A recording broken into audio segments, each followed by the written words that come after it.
fox.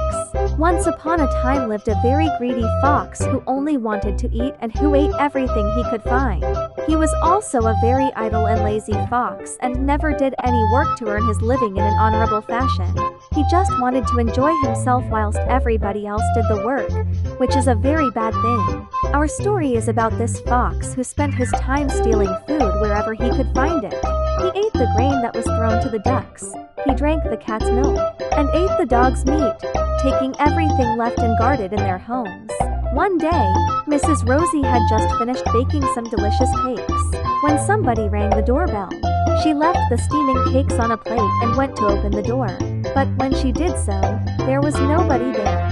It was the greedy fox who had rung the bell, and then he had hidden himself. Taking advantage of the open back door, he slipped through and stole the cakes. When Mrs. Rosie returned to her kitchen, she saw the thief carrying the cakes in his paws. Of course, Mrs. Rosie was very angry, but there was nothing she could do because the fox had already got away. These thefts have got to stop, she decided. She started to think and then had a brilliant idea. The next day, Mrs. Rosie called all her neighbors to a secret meeting. And when they were all there, she explained the plan that she was preparing. And they all thought it was a wonderful idea.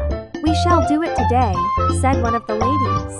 "I'm going to the market to buy flour," said another. "I shall prepare the pastry," exclaimed another. "Mine will be the best cakes that have ever come out of my oven," said a fat lady called Mrs. Curly. The next day all the neighbors were waiting for the visit of the thief, because they had all prepared something special. "Mrs. Curly, I've made some delicious little cakes for tea cooked with cream. Mine are made of rice and chocolate and caramel," said another neighbor. "And what about the ones I've baked with cinnamon and strawberries? Or the cakes I've just made with cream and custard?" It would seem that in all the houses in the neighborhood some special cakes had been baked. This is what a certain rascal was thinking who was hiding. The greedy fox noticed that an appetizing aroma of cream cakes was reaching him. They were on top of the table in Mrs. Curly's kitchen. As soon as Mrs. Curly's back was turned, the fox entered the kitchen and took a handful of cakes. He stuffed them all into his mouth at once and then took another handful.